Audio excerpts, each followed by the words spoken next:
Muy buenos días y bienvenidos sean todos y todas a este su programa de Signos Vitales, tu podcast de salud. Estamos transmitiendo desde las facilidades de Webnéticos Internet Studio aquí en Guaynabo, Puerto Rico. De aquí le damos la bienvenida a cada uno de ustedes que se conectan.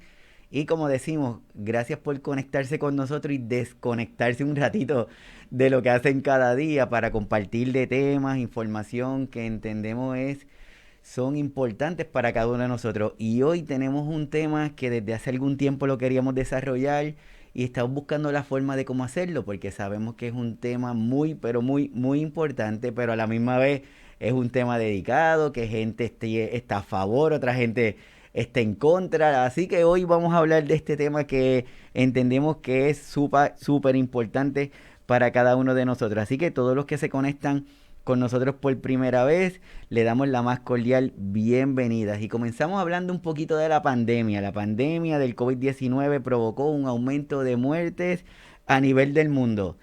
Esta cantidad de muertes que se presentaron llegó hasta el extremo que pudimos ver, observar imágenes así de fuertes en donde en muchos países la cantidad de muertos era tanta que tuvieron que recurrir a este tipo de estrategias, por decirlo de alguna forma, por la cantidad de cuerpos que tuvieron. Pero se nos olvida cuándo fue la última vez que ese familiar vio a esa persona, por qué fue que llegó al hospital, si tenía condiciones anteriores, si era una persona adulta, si era una persona que no tenía condiciones anteriores, pero tal vez para alguno de esos cuerpos que estaba allí, de esas personas, su familiar fue la última vez que lo vio y no tuvo la oportunidad ni de despedirse.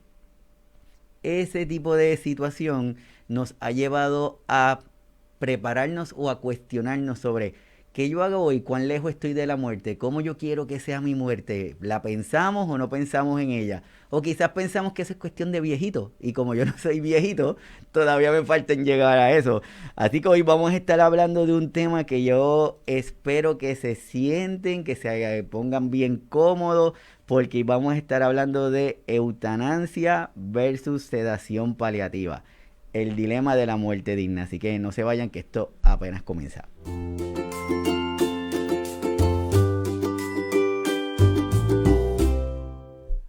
Este tema lo vamos a desarrollar con mucha sensibilidad y lo que queremos es que ustedes entiendan y definan términos, porque muchos de nosotros tenemos información, pero tenemos la definición porque escuchamos, porque creemos, y hoy lo que queremos es darle información para que al momento de tomar una decisión ustedes lo puedan hacer de forma correcta. Pero para eso yo tengo dos super invitadas de lujo que están aquí conmigo, que van a hacer que mi vida fácil, que vamos a salir todos muy educados con la información que cada una de ellas nos va a dar. Así que les presento a la doctora Carla Gaitán Contreras desde México. Bienvenida, Carla. Hola, muchas encantada de estar. Qué bien, qué bien. Y también le presento a Didra, que está con nosotros, Didra Lorenzo desde Estados Unidos. Didra, bienvenida. Gracias, hola. Qué bueno, así que hoy vamos a estar hablando de este tema y cada una de las muchachas me van a ayudar a poderlo identificar. Vamos para conocer quién es la doctora Carla Gaitán Contreras, médico especialista en adulto mayor, cuenta con una alta especialidad en medicina de dolor, cuidados paliativos, sedación paliativa. Estudió en el Instituto Tecnológico de Estudios Superiores de Monterrey, Universidad de Guadalajara, Universidad Nacional Autónoma de México y tiene un sinnúmero de afiliaciones, es profesora, es una persona que está súper, súper comprometida en este campo. Así que el cuidado paliativo definitivamente es esta forma, como dicen, de cuidar en un momento determinado. Y existen muchos mitos sobre el cuidado paliativo, ¿verdad? Hay gente que piensa que el cuidado paliativo solamente es para las personas que estén enfermas o que están por morirse, pero no necesariamente, ¿verdad?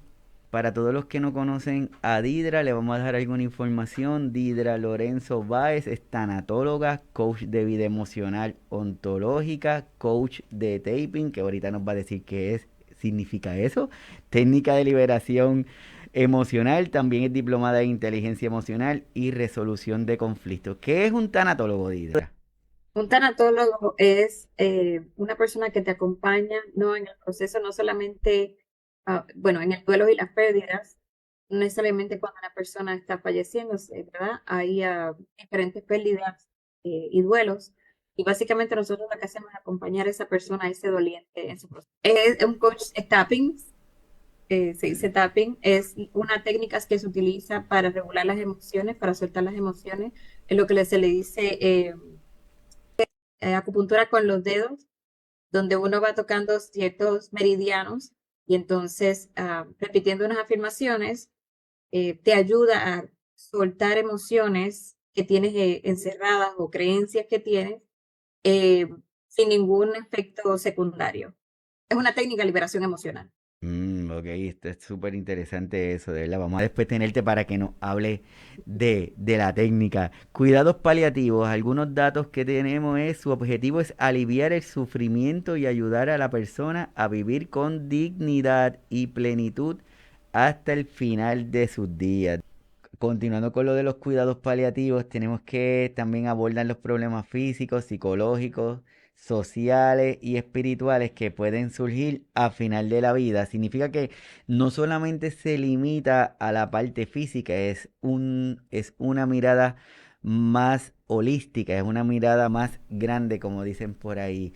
También se puede ofrecer en cualquier momento de la enfermedad, que yo creo que ese es otro de los mitos que tenemos, que pensamos que es a lo último, cuando el paciente está bien enfermo, donde ya no hay nada más que hacer, como dicen acá en Puerto Rico, que dicen, es que lo desahuciaron, es que ya no hay nada que hacer con él, y por eso es que lo están enviando a cuidados paliativos. Y también dice que pueden ser proporcionados por un equipo de profesionales de salud que puede incluir médicos, enfermeras, trabajadores sociales, entre otros. Yo creo que ese también es un aspecto importante porque no es una sola persona, ya es un equipo que va a buscar una meta, un fin, que tienen un propósito para lograr alcanzar esa muerte digna de la que estaríamos hablando.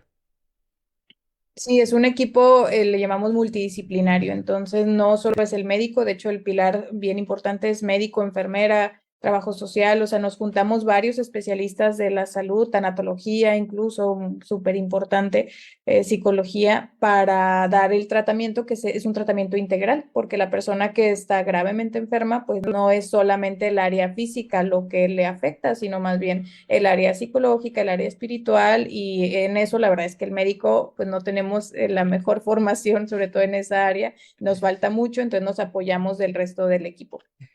Parece que últimamente, como ahora la medicina está buscando esta mirada más holística, en donde integramos muchos componentes para ayudarnos, estos grupos multidisciplinarios son vitales en este momento y por eso es que estamos teniendo esta conversación para que las personas empiecen a mirar esto de otra forma, que empiecen a verlo no como que ya no hay nada más que hacer, al contrario, ahora es cuando se abren otras posibilidades, cosas que podemos hacer.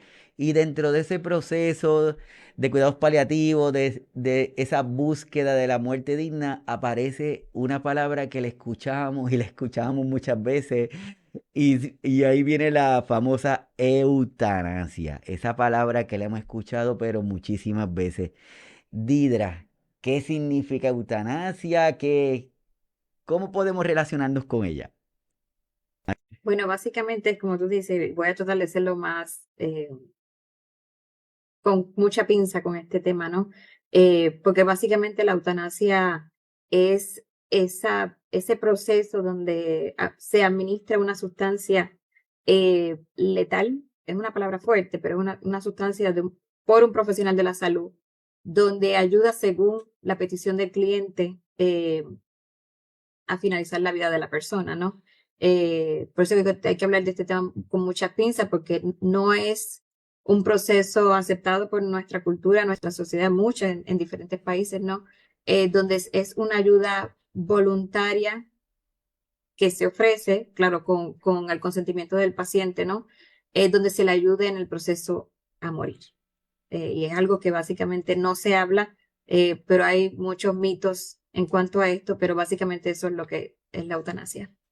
Sí, y yo creo que lo que estás comentando, esa palabrita de el paciente es quien solicita, el paciente es el que hace esa petición, Porque pensamos, como estamos hablando ahorita, no, es que ya no hay nada más que hacer. No, no, no. Por eso es que importante reforzar cuidados paliativos desde cualquier momento de la enfermedad. No tenemos que esperar a esa parte final de la vida para poder pensar en un cuidado paliativo que tal vez ya ahí los recursos que tenemos no van a ser tanto, o el beneficio tanto para el paciente como para el familiar no lo van a tener si esperamos mucho tiempo. Pero dentro de esta eutanasia, ¿cuáles son las estadísticas, Didra? Básicamente esto salió de la Organización Mundial de la Salud. Tenemos que una evaluación exhaustiva, porque tienen que ser bien específicos con esto, dice, todo el mundo muestra que en el área donde son legales, solo el 0.3% y el 4.6% de las muertes se deben a eutanasia o PAES, que eso es el procedimiento de abstención de soporte de vida, y más del 70% de los casos se involucran con pacientes del cáncer, porque ese proceso de cáncer es bien, bien doloroso y bien difícil, ¿no? Y por otro lado, tenemos que cada año se estima que 56.8 millones de personas, eso es incluyendo el 25.7 millones del último año de vida, necesitan cuidados paliativos, o que ese paliativo, que eso es diferente, ¿no? Básicamente aquí se dice también que en todo el mundo, solo alrededor del 14% de las personas que necesitan cuidados reciben actualmente ese servicio. O sea que estamos hablando de un por ciento bien alto de muchas personas en dolor, en proceso, y solamente el 14% tiene acceso al cuidado paliativo. Y no estamos hablando de la eutanasia. Así que es fuerte. Esa es una estadística que nos llama mucho la atención y me gustaría ver, Carla, dentro de tu área, dentro de tu campo, ¿cómo estás de acuerdo con esa estadística? ¿Puede cambiar? Son los números que desgraciadamente tenemos, que es muy poco el porcentaje de la población que tiene acceso a los cuidados paliativos y estos números se van todavía menos en países en vías de desarrollo porque no se tiene ni la cultura ni la infraestructura para tener cuidados paliativos. Entonces, gran parte de las personas que lo necesitan no están teniendo acceso a eso y por eso se está como en una constante pues lucha a nivel de cultura, de política y todo para tener mayor conocimiento de esta área y que todos puedan tener acceso a esto. Es bien triste, pero a la misma vez una realidad. Eso igualito nos pasa en en el último episodio que tuvimos en el canal en cuanto al maltrato de nuestros adultos mayores. Los porcientos reportados son bien bajitos porque la mayoría de la gente no lo reporta o si lo hace, llega un punto de que quitan la denuncia. Entonces, acá por nuestra cultura, tal vez por nuestras creencias o por lo que creemos saber, limitamos el utilizar este tipo de proceso que hay que va en beneficio de la persona que en ese momento está teniendo esta situación. Didra, esto de la eutanasia, ¿cómo lo podemos definir? Pues básicamente yo diría que es la asistencia, ¿no? De ayudar a ese paciente que está ya en su punto casi final o en un proceso que ya tiene mucho dolor y ya no puede más y decide que prefiere partir al otro lado, ¿no? Y básicamente tiene una ayuda de un profesional que lo ayude en ese proceso para ya terminar con su vida.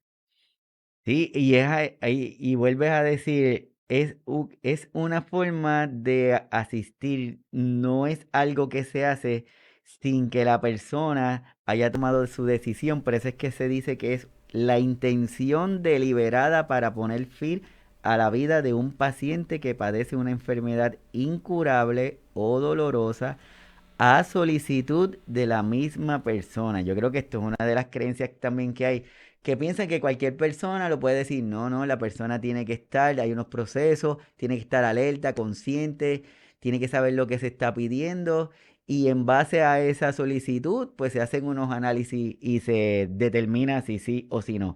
Esta eutanasia, ¿cómo se está viendo en México, Carla?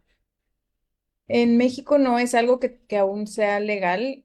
Ha habido ciertos movimientos para tratar de autorizarla, de poner un poco más sobre la mesa el tema de la muerte digna a través de la eutanasia, pero no es ahorita un procedimiento legal. Entonces, lo que sí tenemos legalizado desde el 2009 es pues es un reglamento de cuidados paliativos que se agregó a la Ley General de Salud, donde sí se establece una muerte digna, pero a través de la acción de fármacos, de la sedación paliativa, por ejemplo, que esto sí es legal en México, pero el tema tal cual de eutanasia o de suicidio asistido es algo que no tenemos nosotros aquí.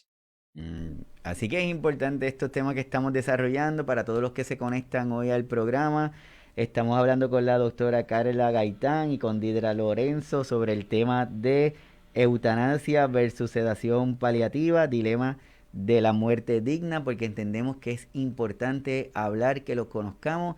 Y esta primera parte de lo que estamos haciendo es definiendo estas palabras, porque yo creo que si las definimos y sabemos bien qué significan, al momento en que nos hablen o al momento en que estemos expuestos a este tipo de situación, podemos tomar decisiones como que más informadas, que yo creo que es el fin. Carla, hablando de esa sedación, ¿qué es una sedación y más aún una sedación paliativa?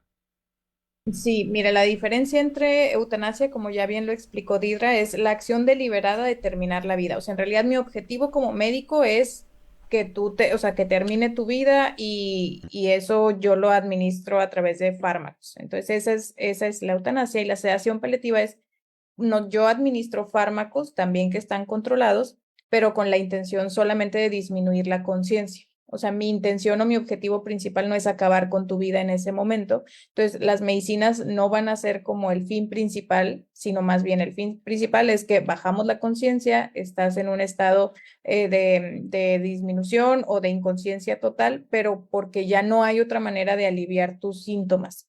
Entonces, digamos, síntomas puede ser desde un dolor muy severo, desde una angustia existencial muy fuerte, delirium, que es como una alteración del estado también de alerta, donde están los pacientes muy inquietos, muy agitados. Entonces, en cualquiera de cualquier síntoma, de hecho, ha habido pacientes que incluso hasta por hipo se llegan a sedar también. Entonces, es un síntoma que sea ya intratable y que le ocasione un sufrimiento al paciente que no puedas tú resolver de otra manera. Entonces, al tener esa molestia refractaria, no nos queda de otra a los médicos más que hacer esa sedación. Entonces, te disminuimos la conciencia para que no sufras lo que podrías estar sufriendo de otra manera. Pero Mm, no terminamos tu vida tal cual. Pero sin embargo, pues sí puede haber ese riesgo de que se acorte un poco por acción secundaria de los fármacos. o sea que tenemos que estar bien pendiente de esta diferencia de que si se nos acerca alguien y nos comenta, creo que una opción sería utilizar la técnica de esta sedación paliativa. Yo creo que muchas veces lo confunden como que le están diciendo que los van a matar.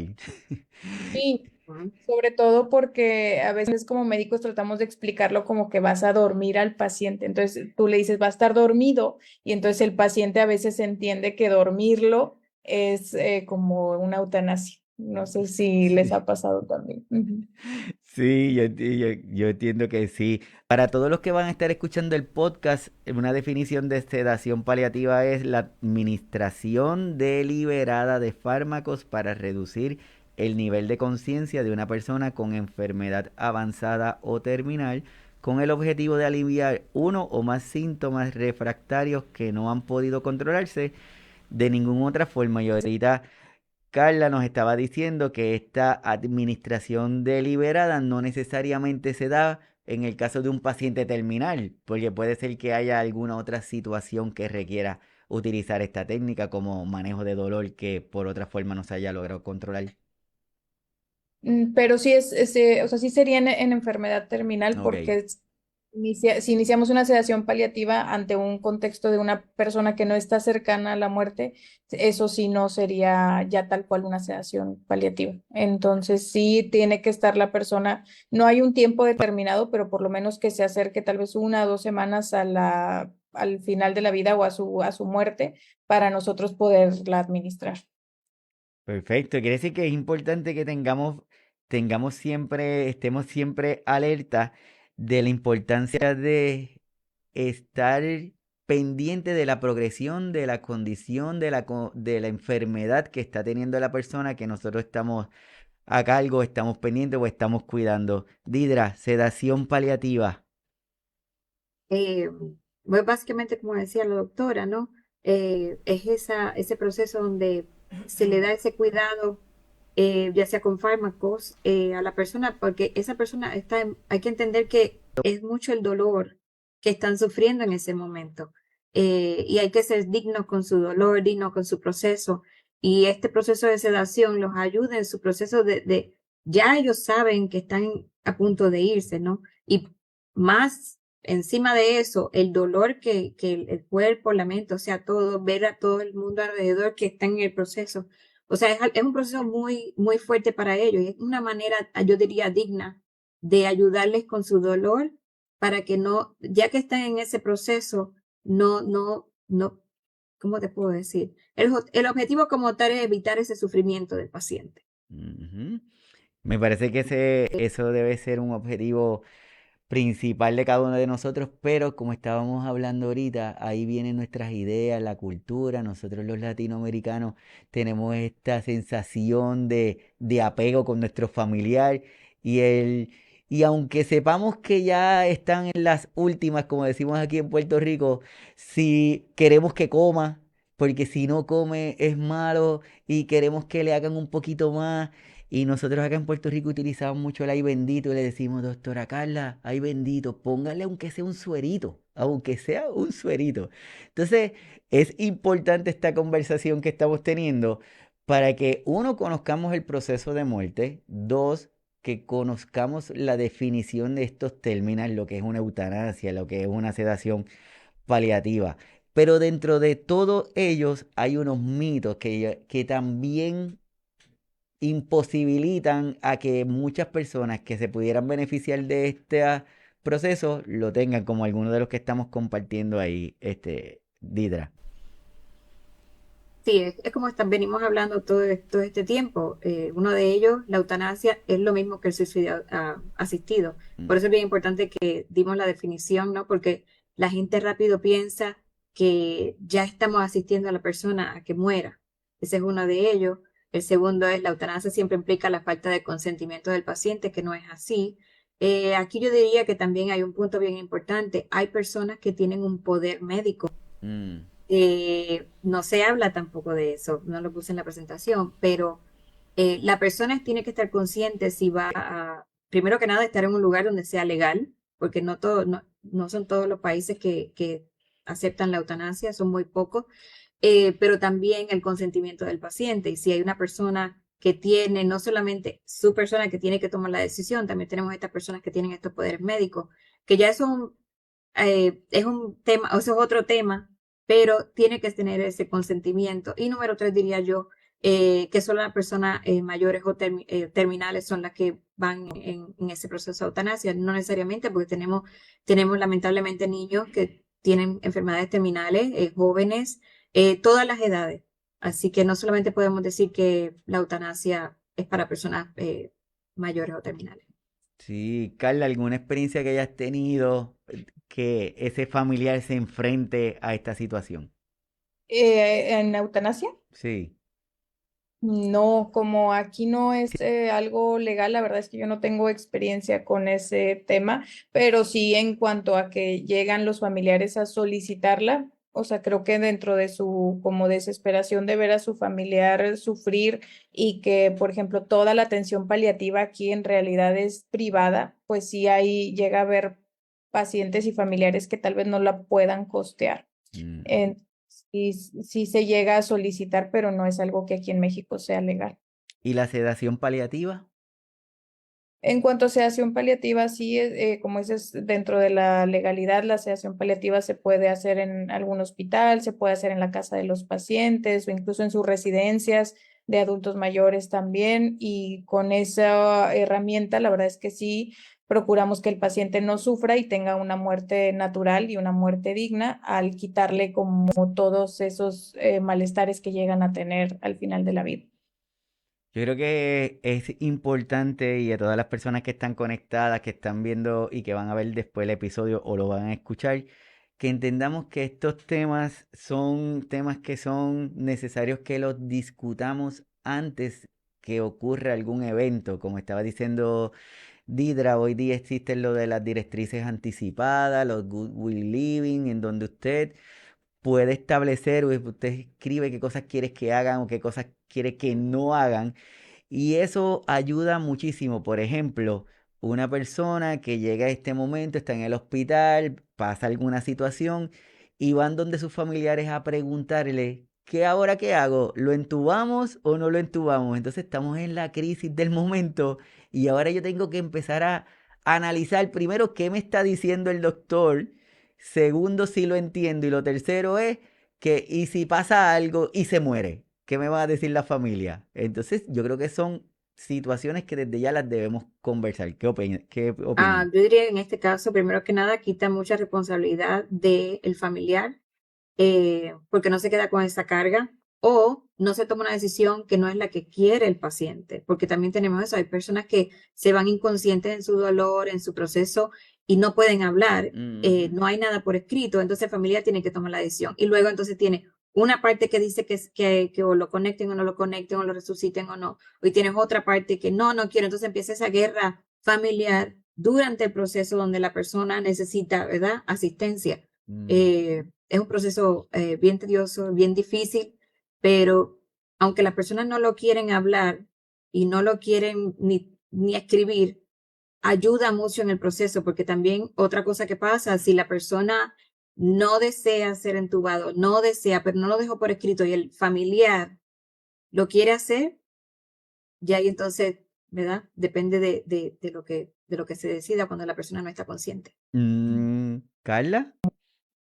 Sí, sin duda es algo que es bien importante como empezarlo a tratar y a comunicarnos nosotros también como médicos, que a veces el problema es que el médico no quiere hablar de eso tampoco, o sea, no sé por qué hablar con el familiar, pero sí de irle informando, o sea, lo correcto sería irle informando sobre su estado de salud realista y su pronóstico para que él vaya planeando todo su atención que va a recibir. Entonces, sí, empezarlo a hablar nosotros como médicos, fomentar esa comunicación y que se vaya dejando pues listo. Por ejemplo, aquí en México no es válido en todos lados dejar tu will, que era lo que mencionaban ahorita, o sea, algo que se llama voluntades anticipadas aquí en México no es legal en todas partes. Mm. Entonces, no puedes dejar algo por escrito porque no va a ser completamente válido, pero sí por lo menos que hables con tus familiares para que tomen la decisión que va de acuerdo a lo que tú quieres. Pero si no se habla de eso, pues cómo voy a saber qué es lo que piensa mi mamá cuando se llegue el momento, ¿verdad? Es una situación que es bien estresante para todos porque eh, estamos ahí, está el doctor, está haciendo lo que a cada uno de nosotros nos enseñan, porque a nosotros lo que nos enseñan es, llega una persona al hospital, tú vas a utilizar todos los recursos para mantener ese corazón que esté latiendo, no importa cuántas cosas tengan que hacer. Y de momento alguien me está diciendo que no quiere que yo lo haga. Pues hasta yo mismo se me va a hacer difícil porque no estoy entrenado para eso. Entonces, ¿cómo yo le hago ese acercamiento a ese familiar para solicitarle o ofrecerle esto de una eutanasia o ofrecerle en aquellos casos que sean legales o ofrecerle una sedación o ofrecerle, decirle, lo tengo que entubar y que la persona se quede ahí pensando como que no entiendo lo que me está diciendo? Entonces, para cada uno de nosotros es un momento bastante complicado. Así que conversamos, hablamos sobre esto de las directrices en aquellos sitios que estén legal, pues súper, en aquellos sitios que no, es conversaciones que las debemos tener y usted háblelo con su familia, con la persona que esté siempre con usted, para que sepan qué va a pasar en caso de que ocurra este tipo de situación.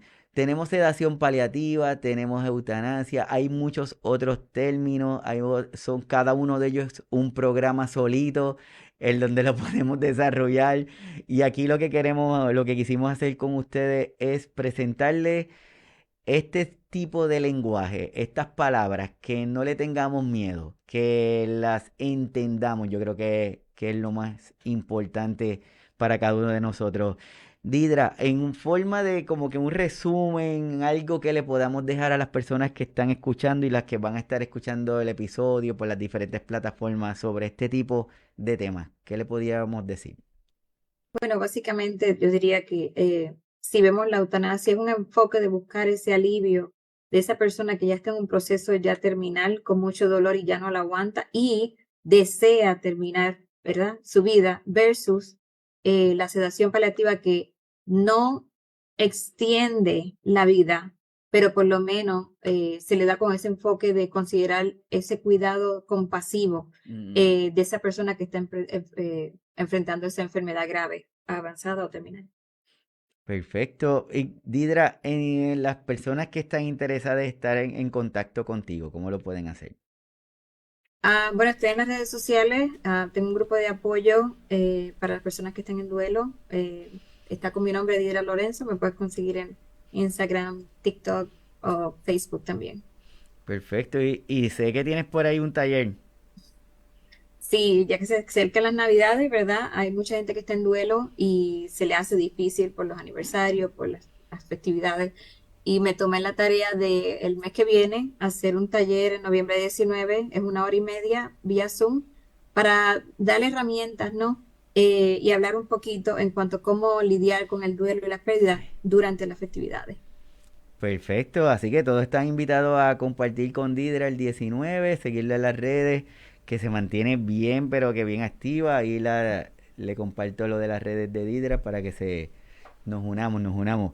Carla, ¿cómo sería ese resumen de estos temas tan gigantes? ¿Cómo lo pudiéramos hacer?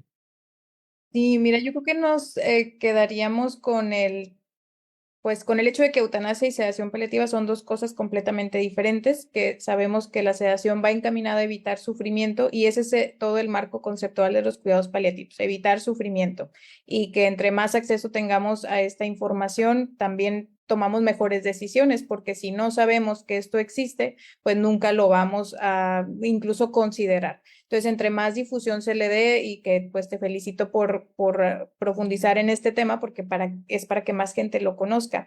Entonces, entre más se hable de esto y más se hable tal vez en una reunión familiar un domingo por la tarde, oye, a lo mejor poner de ejemplo, ¿no? ¿Qué pasaría si tú estuvieras ante esta situación? ¿Qué te gustaría? ¿Qué no te gustaría? Y empezarlo a hablar con normalidad porque la muerte es la cosa más normal del planeta para el ser humano.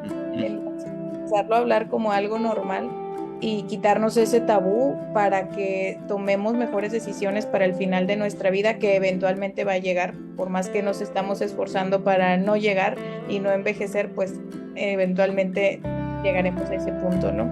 Entonces, saber que hay medidas que podemos usar para no tener sufrimiento, saber que hay especialistas que nos dedicamos a esto, que somos un equipo, como bien lo mencionábamos ahorita, como especialistas como Didra en tanatología, que también nos apoyan muchísimo, enfermería, entonces saber que todos somos un equipo y que el fin es que no sufra alguien de algo que puede ser evitable, ¿no? Sí, me parece excelente eso, en una conversación familiar, tirar el tema, como decimos por ahí, para que seguirlo desarrollando. ¿De qué forma te pueden contactar, Carla? Yo estoy en redes sociales como @geriatracarla, así me pueden encontrar. Bueno, veo que esa imagen es el logo de mi Facebook, pero estoy en Instagram, en TikTok y ahí me pueden encontrar. Si tienen alguna duda, con gusto estoy a sus órdenes.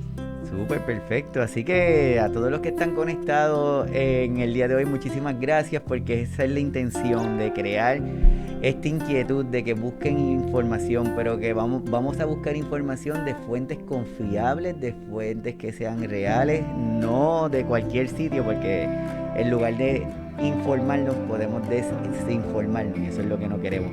Así que para todos los que se conectaron, muchísimas gracias. Nosotros desde aquí, desde Puerto Rico, establecemos estos espacios desde Signos Vitales, a Didra, que ya es de la casa, gracias por sacar del tiempo y crear esta información que me parece que es vital, a Carla desde México, que también hacen su esfuerzo continuo todos los días, que es un esfuerzo y es una labor que debemos de reconocer y muchas veces no lo hacemos porque estamos trabajando estos temas que son difíciles, que nadie quiere hablar.